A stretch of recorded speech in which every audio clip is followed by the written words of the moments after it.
Kota ACB ने an Dinesh खोलिया को ट्रैप किया है, लेकिन मौका देखकर जो घूसखोर एएन दिनेश खोलिया है वो फरार हो गया। बता दें आपको कि ट्रांसफार्मर बदलने के एवज में रिश्वत उसने मांगी।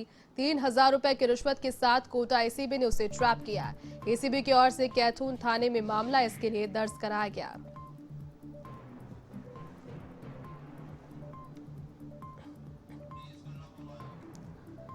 और बड़ी कार्रवाई एसीबी द्वारा की गई। यहां पर घूसखोर एएन दिनेश खोलिया को ट्रैप किया गया। कोटा एसीबी ने एएन दिनेश खोलिया को ट्रैप किया, लेकिन जो घूसखोर अपराधी एएन दिनेश खोलिया था वो मौका देकर फरार हो गया। 3,000 रुपए की रिश्वत के साथ में इसे ट्रैप किया गया था और ट्रांसफार्मर बदलने के एवज में एएन दिनेश खोलिया ने 3,000 रुपए की रिश्वत मांगी।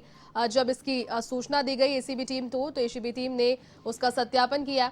सत्यापन में ये जानकारी सही पाई गई और सत्यापन के बाद उसे ट्रैप के लिए यहां पर व्यवस्था की गई। प्लान यहां बनाया गया। कोटा एसीबी ने एएन दिनेश खोलिया को पहुंचकर ट्रैप भी किया रंगे हाथों 3,000 रुपए की रिश्वत के साथ में, लेकिन मौका देकर घूसखोर एएन दिनेश खोलिया फरार वहां से हो गया। फिलहाल पुलिस उसकी तलाश में जुटी हुई है। आपको बता दें कि पूरा जो प्रकरण है वो ट्रांसफार्मर के बदलने से जुड़ा है। चलिए, इसी खबर पर अधिक अपडेट के लिए वन संवाददाता योगेंद्र महावर कोटा से फोन लाइन पर जुड़ चुके हैं।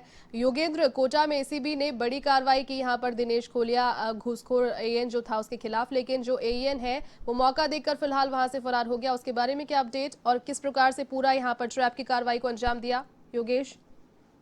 जी बिल्कुल जयती, जिस तरह से एसीबी की कार्रवाई हुई थी कैथून में, और एसीबी के जो माफ कीजिएगा जो जेवीएनएल के जो एएन है उनको 3,000 रुपए की रिश्वत के साथ यहाँ पे दबोचा था। मोहम्मद हुसैन एक परिवादी है जिसने कोटा एसीबी को शिकायत दी थी कि जो ट्रांसफार्मर खेत में लगा हुआ था उसको बदलने की एवज में यहाँ पर रिश्वत की मांग की गई थी। उसके बाद एसीबी ने जिस तरह से जाल बिछाया था और दिनेश खोलिया जो कैथून जो सहायक अभियंता है वो 3,000 रुपए की रिश्वत की मांग कर रहा था, जिसके बाद एसीबी ने उसको पकड़ा। उसके बाद देर रात तक कार्रवाई चल रही थी। अभी तक जो हमारे पास जानकारी आई है, जब ये कार्रवाई चल रही थी उस टाइम पे वो कमरे में अकेला था और उसने बहाना बनाया था बाहर निकलने का और मौका देखकर वहां से फरार हो गया, क्योंकि जिस जगह पर ये कार्रवाई हुई थी उस जगह आसपास का जो सुनसान एरिया है पड़ता है, रात का समय था, उसको काफी तलाश भी किया लेकिन वो मिला नहीं है। और इसके बाद एसीबी की तरफ से कैथून थाने में एक मामला दर्ज कराया गया है, साथ ही टीमों का गठन कर दिया गया है। और जो हमारे एडिशनल एसपी साहब हैं एसीबी के ठाकुर चंद्रशील, उनसे हमारी बात हुई तो उनका कहना है कि जल्द ही जो रिश्वतखोर जो एएन है उसको गिरफ्तार कर लिया जाएगा। जी योगेश, इस मामले में 2 प्रकरण अब सिद्ध हो चुके हैं दोषी एएन के खिलाफ। एक तो उसने घूस लेते हुए उसे यहाँ पर ट्रैप किया गया, दूसरा वो घूस के ट्रैप को तोड़कर फरार भी हुआ। क्या प्रकरण में किस प्रकार की सजा बनती है अगर मोटे तौर पर समझा जाए तो?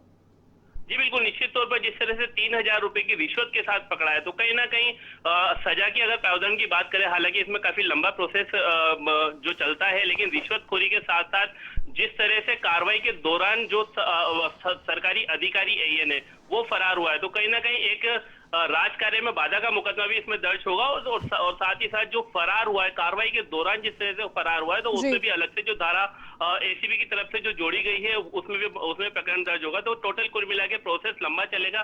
उसकी गिरफ्तारी होती है, उसको कोर्ट में पेश करने के बाद चालान होगा। और जिस तरह से अगर मान के चले तो इसमें अगर सजा का प्रावधान है दोनों को मिला के, तो तकरीबन इनमें 7 साल की सजा है जो एएन को होगी या हो सकती है जब इसमें पूरी कार्रवाई चलेगी। बहरहाल सबसे बड़ी जो चुनौती है एसीबी के लिए वो है कि एएन की गिरफ्तारी बेहद जरूरी है। और एएन की गिरफ्तारी होने के बाद जिस तरह से ये तार उच्च अधिकारियों से अगर जुड़े होंगे तो वो भी सामने आएंगे। उसके बाद जिस तरह से एसीबी की कार्रवाई चलती है वो आखिर में देखने लायक बात होगी। जी जी, बहुत शुक्रिया तमाम जानकारी के लिए योगेश।